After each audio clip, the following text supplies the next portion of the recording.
सुप्रभात बच्चों। मैं आपकी हिंदी की अध्यापिका फिर से आपका हिंदी की कक्षा में हार्दिक स्वागत करती हूँ। उम्मीद करती हूँ आप सभी स्वस्थ होंगे, खुश होंगे और कक्षा के लिए बहुत ज़्यादा उत्साहित होंगे। तो चलिए आइए कक्षा की शुरुआत करते हैं। तो बच्चों आज का हमारा पाठ है पाठ 11 भगत सिंह की शहादत। अब भगत सिंह क्या है बच्चों? हमारे बहुत ही बड़े एक क्रांतिकारी रहे हैं जिन्होंने हमारी अपनी जान को भी हमारी स्वतंत्रता के लिए बच्चों कुर्बान कर दिया है। तो उसका परिचय पाठ का इस प्रकार है। यह संस्मरण महान क्रांतिकारी सरदार भगत सिंह की अंतिम दिनों की जीवन झांकी प्रस्तुत करता है। हम उनको मिली फांसी की सजा सुनते ही पूरा देश स्तब्ध रह गया था। उनके मित्र एवं वकील प्राणनाथ मेहता इस बात के लिए प्रयत्नशील थे कि भगत सिंह, राजगुरु और सुखदेव मर्सी अपील पर हस्ताक्षर कर दे, जो असंभव था। श्री मेहता की मर्सी अपील से पूर्व वायसराय को जो पत्र इन्होंने लिखा था उसका अनुवाद यहाँ दिया गया है। मतलब बच्चों ये जो संस्मरण है ना, ये एक महान क्रांतिकारी सरदार भगत सिंह के अंतिम दिनों का संस्मरण है और इसमें उनकी जीवन झांकी को जो है बहुत अच्छे से प्रस्तुत किया गया है। उनको जो फांसी मिलते ही जो था पूरा देश क्या हो गया था बच्चों? स्तब्ध रह गया था, बहुत ज्यादा हैरान रह गया था। उनके मित्र और वकील जो प्राणनाथ मेहता थे वो क्या इस बात के लिए प्रयत्नशील थे कि जो भगत सिंह है, राजगुरु और सुखदेव है, मर्सी अपील यानी कि दया की जो अपील होती है बच्चों उस पर हस्ताक्षर कर दें, जो कि बहुत असंभव था। तो चलिए इसका अनुवाद यहाँ दिया हुआ है, इसको हम विस्तार से समझते हैं। 21 मार्च 1931 की सुबह लाहौर के एक प्रमुख वकील को दिल्ली से श्री आसफ अली का टेलीफोन आया। वह सज्जन भगत सिंह, राजगुरु और सुखदेव आदि क्रांतिकारी कैदियों के लिए निश्चित कानूनी सुरक्षा समिति के अध्यक्ष थे। मतलब बच्चों जो 21 मार्च 1931 की जो सुबह लाहौर के जो प्रमुख थे वकील को दिल्ली से श्री आसफ अली का टेलीफोन आया था। वह सज्जन भगत सिंह, राजगुरु और सुखदेव आदि क्रांतिकारी कैदियों के लिए निश्चित कानूनी सुरक्षा समिति के अध्यक्ष थे और उन्होंने राष्ट्रीय नेताओं की एक बैठक बुलाई थी और बताया था कि महात्मा गांधी ने हाल ही में लॉर्ड इरविन से जो यह अपील की है कि भगत सिंह और उनके साथियों की फांसी की सजा रद्द कर दे। ठीक है, उस पर वायसराय सहानुभूति पूर्वक विचार कर रहे हैं। ठीक है, उस बैठक में क्या उन्होंने जो एक बैठक बुलाई थी बच्चों, उस बैठक में क्या बताया गया था कि महात्मा गांधी जी ने हाल ही में जो लॉर्ड इरविन है उनसे यह अपील की है कि जो भगत सिंह और उनके साथियों की जो फांसी है बच्चों उसकी सजा को रद्द कर दी जाए। उस पर वायसराय सहानुभूति पूर्वक विचार कर रहे हैं, ऐसा बताया गया। ठीक है, आसफ अली साहब का कहना है कि इस समय यदि भगत सिंह और उनके साथी भी शीघ्र ही एक पत्र मर्सी अपील वायसराय के पास भेज दे तो उनकी प्राण रक्षा निस्संदेह हो जाएगी। यहाँ तक तो सभी सहमत थे कि मर्सी अपील भेज दी जाएगी तो उनकी फांसी जो है वो रुक जाएगी, स्थगित हो जाएगी। लेकिन ये सवाल यह था कि सिर पर कफन बांधकर जो अपनी फांसी का इंतजार कर रहे हैं भगत सिंह और उनके साथी, उन बहादुरों को यह बात उनसे कहेंगे कैसे? उनसे यह बात हम ये अपील करने की सलाह हम उनको देंगे कैसे? उनको ये अपील करने के लिए मनाएंगे कैसे? वे लोग मानेंगे या नहीं यह तो दूर की बात है। ठीक है, उनपे ये समझाने का उनमें साहस ही नहीं है। वह मानते हैं या नहीं मानते हैं यह तो बात की बात है। किसी ने सुझाया कि यह काम प्राणनाथ मेहता को सौंपा जाए। प्राणनाथ भगत सिंह के बचपन के साथियों में से थे। प्राणनाथ कौन थे बच्चों? भगत सिंह के जो बचपन के साथी थे उनमें से एक थे और उनको यह बोला गया कि शायद वो समझा पाए।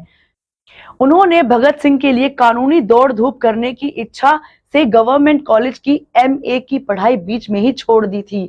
वे LLB की परीक्षा पास कर चुके थे। प्रीवी काउंसिल को भी भेजी जाने वाली अपील पर भी भगत सिंह और उसके साथियों ने प्राणनाथ मेहता के कहने पर ही हस्ताक्षर किए थे। अब जो प्राणनाथ मेहता थे बच्चों, उन्होंने भगत सिंह के लिए जो कानूनी दौड़ थी उसके लिए उन्होंने दौड़ धूप करने की जो इच्छा है वह प्रकट की और उन्होंने गवर्नमेंट कॉलेज से MA की पढ़ाई बीच में छोड़ करके LLB की परीक्षा पास कर चुके थे और प्रीवी काउंसिल को भेजी जाने वाली अपील पर भी वे भगत सिंह और उनके साथियों से प्राणनाथ मेहता के कहने पर हस्ताक्षर किए थे। प्राणनाथ मेहता के कहने पर ही उन्होंने हस्ताक्षर किए थे। किसने बच्चों? भगत सिंह ने और उनके साथियों ने। कुछ झिझक के साथ प्राणनाथ मेहता ने यह उत्तरदायित्व स्वीकार कर लिया और पंजाब सरकार से आज्ञा लेकर उसी शाम वह भगत सिंह और उनके साथियों से मिलने जेल में गए। मतलब झिझक के साथ प्राणनाथ मेहता ने क्या किया, उत्तरदायित्व जो हस्ताक्षर करवाने का था वह धारण कर लिया और पंजाब सरकार से फिर उन्होंने आज्ञा ली और उसके बाद उसी शाम वह भगत सिंह और उनके साथियों से मिलने जेल में चले गए। पिछले 7-8 घंटे प्राणनाथ मेहता यही सोचते रहे कि वह किस तरह इस प्रस्ताव को नरपुंगवों के सम्मुख रखेंगे। जब वह उनके सम्मुख पहुंचे तो उनके चेहरे की घबराहट छिपाए नहीं छिप रही थी। भगत सिंह ने कोई मजाक कर उन्हें संभलने का अवसर दे दिया। बातचीत गांधी जी के प्रयत्नों के संबंध में चली। प्राणनाथ ने कहा, गांधी जी के प्रयत्न सफल भी हो सकते हैं यदि उन्हें आप लोगों का कुछ सहयोग प्राप्त हो जाए। तो क्या बोला प्राणनाथ जी ने? जब वो 7-8 घंटे प्राणनाथ मेहता यही सोचते रहे कि वह जाएंगे किस तरीके से, ये जो प्रस्ताव है वो उन नरपुंगवों के सामने जो है वो रखेंगे। ठीक है, आग जब उनके सम्मुख वह लोग आए, जब वे वहां पहुंचे तो उनकी जो चेहरे की जो हाव भाव थे, जो घबराहट थी, वह छिपाए भी छिप नहीं रही थी। भगत सिंह ने कोई मजाक किया और उन्हें एक संभलने का मौका दिया। उसके पश्चात जो प्राणनाथ थे उन्होंने कहा कि गांधी जी के जो प्रयत्न है वह सफल हो सकते हैं यदि आप उनको कुछ सहयोग दे, यदि आपका उनको सहयोग मिल जाए। और उन्होंने ऐसा तब कहा बच्चों जब यह बात चल रही थी गांधी जी क्या क्या प्रयत्न कर रहे हैं। उसके बाद बच्चों राजगुरु ने गंभीर होकर पूछा, हम लोगों का कैसा सहयोग? किसने पूछा? राजगुरु ने गंभीर होकर के। फिर प्राणनाथ ने कहा, इतने सीरियस ना बनो राजगुरु, तुम्हारा यह रूप देखकर मुझे डर लगता है। वातावरण फिर हल्का हो गया। प्राणनाथ ने कहा, दोस्तों तुम इस बात को तो मानते हो कि हिंदुस्तान की आजादी बहुत दूर नहीं है। प्राणनाथ ने क्या कहा बच्चों की इतने सीरियस ना बनो राजगुरु, जब उन्होंने यह प्रश्न किया, तुम्हारा यह रूप देखकर के तो मुझे डर लगता है। फिर वातावरण थोड़ा हल्का सा हो गया और प्राणनाथ ने कहा, दोस्तों तुम इस बात को तो मानते ही हो ना कि भारत की आजादी अब कुछ ज्यादा दूर नहीं है। भगत सिंह ने कहा, जरूर, यह विवशता तो हमारी प्रेरक शक्ति बना हुआ है, यही विश्वास तो हमारी प्रेरक शक्ति बना हुआ है। भगत सिंह ने क्या कहा कि जरूर, और यही विश्वास जो है वो हमारी क्या बना हुआ है बच्चों? प्रेरक शक्ति बना हुआ है। तो फिर आजाद भारत को तुम लोगों की जरूरत सबसे अधिक होगी। नए भारत का निर्माण तुम लोगों से अधिक अच्छा और कौन कर सकेगा? फिर भगत सिंह ने क्या कहा बच्चों कि फिर आजाद भारत को तुम लोगों की जरूरत सबसे अधिक होगी। ठीक है, क्योंकि तुम बहुत नवयुवक हो और तुम्हारे अंदर बहुत ज्यादा प्रेरणा भरी हुई है। अधिक लोग नए भारत का निर्माण तुम लोग से अच्छा और कौन कर सकेगा? ठीक है, ऐसा कहा जाता है।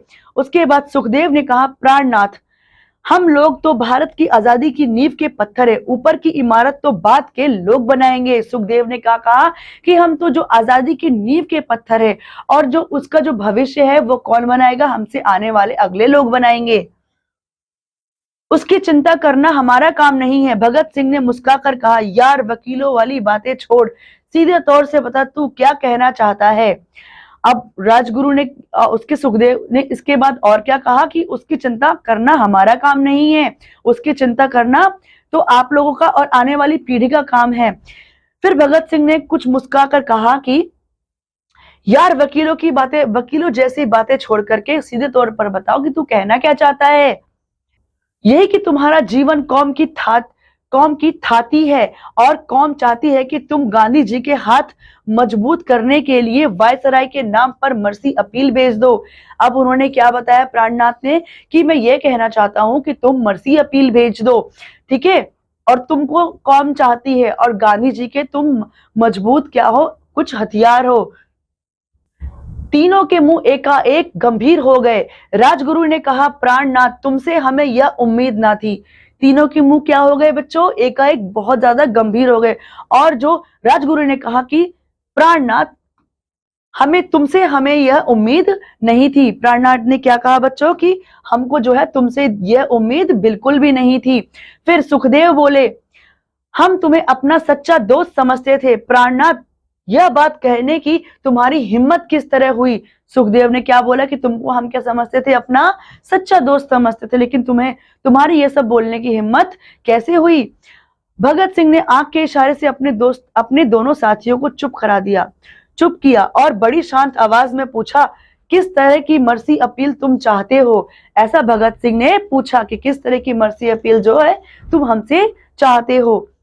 और यह पूछने से पहले बच्चों उन्होंने अपने दोनों मित्रों को जो है अपने दोनों साथियों को आंखें दिखा करके शांत किया था। उत्साहित होकर प्राणनाथ ने कहा, मुझे गलत मत समझो मेरे दोस्त, हम लोग ऐसी कोई बात नहीं चाहते जिससे तुम्हारी शानदार बहादुरी को बट्टा लगे। आज रात हमारी कमेटी की बैठक में ड्राफ्ट बनाया जाएगा जो मैं कल सुबह तुम्हारे पास लाऊंगा। फिर उत्साहित होकर प्राणनाथ ने क्या कहा, मुझे गलत मत समझो मित्र, मेरे दोस्तों, हम ऐसी कोई बात नहीं चाहते जिससे तुम्हारी शानदार बहादुरी को कोई बट्टा लगे। ठीक है, आज रात हमारी कमेटी की बैठक में ड्राफ्ट बनाया जाएगा जो मैं कल सुबह तुम्हारे पास ले आऊंगा। भगत सिंह ने मुस्कुराते हुए कहा, मर्सी अपील तो हम भी बना सकते हैं, मगर यार हमारे मुकदमे ने तुम्हें एक कामयाब वकील जरूर बना दिया है। भगत सिंह ने मुस्कुराते हुए क्या कहा बच्चों? उन्होंने कहा कि जो हम मर्सी अपील तो हम भी बना सकते, लेकिन हमारे मुकदमे ने क्या किया है, तुम्हें एक कामयाब वकील बना दिया है। अब 21 मार्च 1931 को प्रातः रक्षा समिति द्वारा तैयार ड्राफ्ट लेकर प्राणनाथ पुनः जेल में पहुंचे। भगत सिंह ने हंसते हुए कहा, यार जाने भी दो, हम लोगों ने तो मर्सी अपील भेज दी है, अधिक देर करना अच्छा नहीं था। अब जब 22 मार्च 1931 को प्रातः रक्षा समिति द्वारा तैयार जो ड्राफ्ट लेकर के प्राणनाथ तुरंत दोबारा से जेल में पहुंचे, तो फिर वो जो भगत सिंह ने हंसते हुए उनसे क्या कहा, उन्होंने कहा कि रहने दो यार जाने भी दो, हम लोगों ने तो मर्सी अपील पहले ही भेज दी थी, अधिक देर करना अच्छा नहीं था। ये देखो किस तरीके से ये तीनों है, भगत सिंह, राजगुरु और सुखदेव जी, और ये है प्राणनाथ। प्राणनाथ ने समझा कि भगत सिंह अपने स्वभाव के अनुसार मजाक कर रहे हैं। प्राणनाथ ने क्या समझा कि जो भगत सिंह का जो स्वभाव है उसके अनुसार वह एक मजाक कर रहे हैं फिर से। भगत सिंह बोले, यार मर्सी अपील लिखना भी कोई बड़ा काम है, आखिर दया की भीख ही तो मांगनी है। भगत सिंह ने क्या बोला बच्चों कि मर्सी अपील लिखना कोई बड़ा काम थोड़ी है, दया की भीख ही तो मांगनी है। प्राणनाथ के पैरों तले की जमीन खिसक गई। उसने पूछ लिया, क्या लिखा है उस अपील में तुमने? है कोई कॉपी उसकी तुम्हारे पास? भगत सिंह ने पास ही पड़ी किताब उठा ली। उसकी जिल्द के साथ वाले सफेद कागज पर पेंसिल से अंग्रेजी में कुछ लिखा हुआ था। वह पृष्ठ खोलकर प्राणनाथ के हाथों में देते हुए भगत सिंह ने कहा, यह है हमारी मर्सी अपील की कॉपी। प्राणनाथ के पैरों तले जमीन खिसक गई। जो भगत सिंह ने उनसे कहा था, उन्होंने पूछ लिया, क्या लिखा है उस अपील में तुमने? कोई कॉपी है उसकी तुम्हारे पास? ऐसा पूछा प्राणनाथ ने। तो भगत सिंह ने पास ही जो किताब पड़ी थी उसको उठा लिया। उसमें जिल्द के साथ सफेद कागज पर जो पेंसिल से अंग्रेजी में लिखा हुआ था वह पृष्ठ खोलकर प्राणनाथ के हाथों में देते हुए भगत सिंह ने कहा कि यह है हमारी मर्सी अपील की कॉपी। प्राणनाथ मन ही मन उसे पढ़ने लगे। इस मर्सी अपील का आशय इस प्रकार था, मतलब उस मर्सी अपील में क्या लिखा था ये हम अब पढ़ने वाले हैं। हम लोग इतिहास के विद्यार्थी हैं और यह जानते हैं कि राष्ट्रों की शक्ति का चक्र सदा बदलता रहता है। भारत आज पराधीन है और आप लोग हमारे आका बने हुए हैं, पर हम यह भी जानते हैं कि अब बहुत वक्त तक आप हमारे मालिक नहीं बने रह सकेंगे।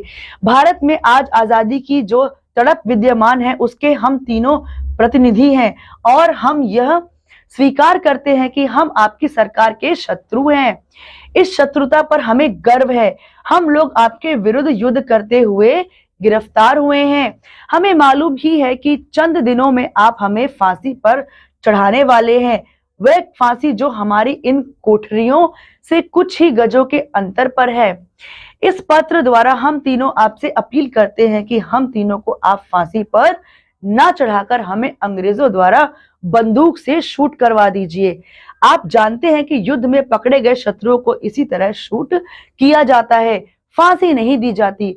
बच्चों देखिए किस प्रकार की अपील लिखते हैं जो भगत सिंह है वह अपने अपील मनामे पर, और वो कहते हैं कि हम आपके क्या है, ब्रिटिश सरकार से कहते हैं कि हम आपके दुश्मन हैं और हमें फांसी ना दी जाए, हमें क्या किया जाए, बंदूक से ब्रिटिश अफसरों द्वारा गोली से शूट करवा दिया जाए, क्योंकि जो दुश्मन पकड़े जाते हैं उनको फांसी नहीं दी जाती है, इसी प्रकार जो है शूट करवा दिया जाता है, क्योंकि आप हमारे दुश्मन हैं, हम आपके दुश्मन हैं, आपने हम पर बहुत सालों तक राज कर लिया है, अब और आप हम पर राज नहीं कर सकेंगे, और हम अपनी भारत माता की आजादी के लिए लड़ाई करते करते हम अब मरने के लिए भी बच्चों क्या है, तैयार है। पत्र समाप्त करते करते प्राणनाथ मेहता की आंखें आंसुओं से भर आई थी। मेहता एकाएक आगे बढ़े। सबसे पहले उन्होंने भगत सिंह के चरणों में अपना मस्तक झुकाया, उसके बाद राजगुरु और सुखदेव की ओर बढ़े ही थे कि दोनों दोस्त पीछे हट गए। प्राणनाथ ने शीघ्रता से उक्त स्थान की धूल हाथ से समेटकर अपने माथे पर लगा ली। भगत सिंह ने कहा, इस तरह नहीं दोस्त, आओ गले मिले। अब जब पत्र समाप्त होते होते जब पत्र समाप्त हुआ, जो प्राणनाथ थे बच्चों उनकी आंखों में क्या आ गए थे, उनकी आंखों में आंसू आ गए थे, उनकी आंखें भर आई थी। फिर उन्होंने क्या किया, एकाएक वह आगे बढ़े। सबसे पहले उन्होंने भगत सिंह के चरणों में अपना मस्तक झुकाया, उसके बाद राजगुरु और सुखदेव की ओर भी बढ़े, लेकिन उन्होंने क्या किया, अपने आप को पीछे कर लिया। प्राणनाथ ने शीघ्रता से जो वही स्थान था वहां से उनके चरणों की जो धूल से हाथ से समेट करके माथे पर लगा लिया। भगत सिंह ने कहा, इस तरह नहीं दोस्त, आओ गले मिल करके धन्यवाद करो, मतलब आओ गले मिलो। फिर क्या था बच्चों, उन्होंने उनको गले लगाया। ऐसे मौके पर भी भगत सिंह हंसी मजाक के मूड में थे। उन्होंने कहा, प्राण, परसों सुबह मैंने लेनिन की जो पुस्तक मंगवाई थी उसके 324 पृष्ठ हैं, मैं इस समय तक पढ़ चुका हूँ, बहुत अच्छी पुस्तक है, करीब 100 सफ़े बाकी है, उम्मीद है कल सुबह फांसी पर झूलने से पहले इन 100 सफ़ों को भी मैं पढ़ जाऊंगा। ऐसे मौके पर भी जो भगत सिंह है वह मजाक करते हुए कहते, वह हंसते हुए कहते हैं कि प्राण, परसों सुबह मैंने सुबह तुमसे जो लेनिन की एक पुस्तक मंगवाई थी, जिसमें बच्चों उसके जो 324 पृष्ठ हैं उनको वो उस समय तक है जो पढ़ चुका है। बहुत अच्छी पुस्तक है, करीब कितने सफ़े बचे हुए हैं, करीब उसमें 100 सफ़े बचे हुए, और उसकी उम्मीद जताते हुए जो भगत सिंह है वह कहते हैं कि अगर कल सुबह फांसी होने वाली है हमें, तो फांसी से पहले पहले उम्मीद है कि मैं उन सफ़ों को भी पढ़ लूंगा। वे अपनी सनक में कहते गए, अभी 13 घंटे मेरे पास बाकी है, आधा घंटा तुमसे गपशप चलेगी, उसके बाद ठाठ से जिंदगी का आखिरी खाना खाया जाएगा, और अभी तो वह रात शुरू भी नहीं हुई है। उन्होंने अपनी सनक में कहा, क्या कहा कि अभी 13 घंटे बाकी है मेरे जिंदगी के, जिसमें से आधा घंटा तुमसे गपशप चलेगी, फिर ठाठ से जिंदगी का आखिरी खाना खाया जाएगा। और फिर कहते हैं आगे वह कि अभी तो वह रात शुरू भी नहीं हुई है। पुस्तक के 324 पृष्ठों तक भगत सिंह के हाथ से लगाए गए पेंसिल के कितने ही निशान भी थे। समय भागा जा रहा था, इतने में 5:30 बज गए। जेल के अधिकारी आज बहुत सतर्क दिखाई दे रहे थे। ठीक 5:30 बजे अपने दोस्तों से आखिरी बार गले मिलकर प्राणनाथ भारी हृदय से जेल के दफ्तर तक आए। अब देखो बच्चे, जब उन्होंने 324 पेजों तक जब उन्होंने जितनी पढ़ाई उन्होंने की थी बच्चों, उसमें जो बार बार जो पेंसिल के जो निशान लगे हुए थे भगत सिंह के द्वारा, और उसके साथ ये जान पड़ता था कि जो समय है बच्चों वह बहुत ही भागे जा रहा है। और इतने में क्या हो गया बच्चों, 5:30 बज गए थे। जेल के अधिकारी बहुत सतर्क दिखाई दे रहे थे। बहुत ठीक 5:30 बजे अपने दोस्तों से आखिरी बार गले मिलकर प्राणनाथ भारी हृदय से जेल से कहां चले गए, दफ्तर चले गए। दफ्तर उन्होंने पाया कि सिटी मजिस्ट्रेट भी वहां मौजूद है, उनका माथा ठनका, उन्होंने पूछताछ भी की थी, ये सब इस वक्त यहाँ क्यों आए हैं, पर किसी ने उनकी बात का कोई उत्तर नहीं दिया। उनका माथा जो है ठनका हुआ था। उन्होंने क्या पाया कि जो सिटी मजिस्ट्रेट भी वहां पर मौजूद थे और उनका माथा ठनका हुआ था, वो गुस्से में थे। उन्होंने ये पूछताछ किया कि सब इस वक्त यहाँ क्यों आए हैं, पर किसी ने उनकी बात का कोई भी उत्तर नहीं दिया। सब एक और मनहूस सन्नाटा सा छाया हुआ था। प्राणनाथ की बात का उत्तर न देकर जेलर ने गंभीरता से इतना ही कहा, इस वक्त आप जेल में नहीं रह सकते। शीघ्रता से प्राणनाथ को फाटक के बाहर कर दिया गया। जेल के फाटक के बाहर काफी पुलिस विद्यमान थी। सब और क्या था बच्चों, एक मनहूस सा सन्नाटा छाया हुआ था। प्राणनाथ की बात का उत्तर ना देकर जेलर ने गंभीरता से इतना ही कहा कि इस वक्त आप जेल में नहीं रह सकते हैं। शीघ्रता से प्राणनाथ को जेल के बाहर, फाटक के बाहर कर दिया गया। फाटक के बाहर काफी पुलिस जो थी, बहुत भारी मात्रा में फाटक के बाहर पुलिस इकट्ठी हो रखी थी। मध्य रात्रि के 1 बजे एकाएक सारा लाहौर जाग उठा। गली गली में बच्चे और नौजवान ये चिल्लाते घूम रहे थे, उठो उठो सोने वालों उठो, भगत सिंह और उनके साथियों को फांसी हो गई।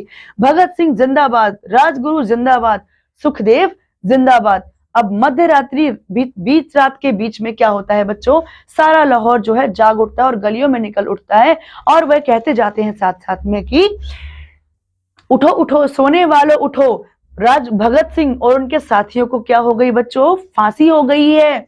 भगत सिंह जिंदाबाद, राजगुरु जिंदाबाद और सुखदेव जिंदाबाद, ऐसे नारे लगने शुरू हो गए। रात को लाहौर की सारी गलियों में बूढ़े, बच्चे, नौजवान सभी उस भीड़ में शामिल थे। कचहरी के बाहर अभी अभी उर्दू में एक छोटा सा नोटिस लगाया गया था कि शाम के 6 बजे भगत सिंह, राजगुरु और सुखदेव को फांसी दे दी गई है और उनके अपने अपने मजहब के अनुसार उनका दाह संस्कार भी उसी समय कर दिया गया है। कचहरी के बाहर अभी अभी उर्दू में एक छोटा सा इश्तिहार लगा था, नोटिस लगा था कि उसमें यह लिखा था कि शाम 6 बजे जो है भगत सिंह, राजगुरु और सुखदेव को फांसी दे दी गई है और उनके जो पार्थिव शरीर थे उनको अपने अपने मजहब, अपने अपने धर्म के अनुसार उनका अंतिम संस्कार भी कर दिया गया है। बात यह हुई कि पंजाब सरकार को ज्ञात हुआ कि 24 मार्च की प्रातः 1 लाख के करीब व्यक्ति जेल के बाहर जमा होंगे। लेकिन जो पंजाब सरकार को यह ज्ञात हुआ, यह पता चला कि 24 मार्च की प्रातः सुबह सुबह 1 लाख करीब व्यक्ति जेल के बाहर जमा होंगे, इकट्ठे होंगे। इससे उन्होंने 23 मार्च की साय को ही तीनों वीरों को फांसी देने का निश्चय कर लिया था, क्योंकि यह पंजाब सरकार के पास यह सूचना चली गई थी कि बहुत सारे लोग इकट्ठे हो जाएंगे, इसीलिए उन्होंने 24 की जगह 23 मार्च को ही तीनों को जो है फांसी दे दी थी बच्चों। जब उन्हें फांसी के कटघरे की ओर ले जाया गया तो उनके उत्साह का अंत नहीं था। उनके नारे जेल के बाहर तक सुनाई दे रहे थे। फांसी बहुत शीघ्रता में दी गई और उनके बाद तीनों शहीदों के शव फिरोजपुर के पास सतलुज के किनारे जल्दी जल्दी में जलाए जा रहे थे कि खबर फैल गई। तब लाहौर से बहुत से लोग वहां पहुंच गए। तीनों शहीदों के अधजले अंग प्रत्यंग एकत्र कर 3 लंबे बक्से में 3 अस्थियां तैयार की गई और 24 मार्च की दोपहर को लाहौर में उनका ऐतिहासिक जुलूस निकाला गया। लेखक भी जुलूस में सम्मिलित था। सांझ को रावी के किनारे लाखों व्यक्तियों की मौजूदगी में एक चिता फिर से जलाई गई, जिसमें तीनों वीरों के शरीर खंड एक साथ रख दिए गए। भारत के इतिहास का वह एक अमर दिन था। मतलब बच्चों, जब उन्हें 24 मार्च की जगह 23 मार्च को फांसी दे दी गई और उनका जो शव है, उनका जो पार्थिव शव है, वह जल्दी जल्दी कहां ले जाया गया बच्चों, वह जल्दी सतलुज नदी के किनारे जल्दी जल्दी में उनको जला दिया गया ले जा करके। अब जब ये बात लाहौर के लोगों को पता चली तो बहुत से जो लोग हैं वह वहां पर जाकर के इकट्ठे हो गए और उन्होंने क्या किया, अधजली लाशों को जो वहां जल रही थी उनको बुझा करके उनके जो अधजले जो शरीर के अंग थे उनको इकट्ठे किए और अलग अलग 3 बक्से बनाए और उन बक्सों को बच्चों क्या किया, उन्होंने उन बक्सों से पूरे लाहौर में घुमा करके उनका जुलूस निकाला और अंत में बच्चों उन्होंने क्या किया, रावी नदी के किनारे लाखों व्यक्तियों की मौजूदगी में एक फिर से चिता जलाई और उस चिता में तीनों की जो शव थे, अवशेष थे, उनको वहां रख करके उनका अंतिम दाह संस्कार किया गया।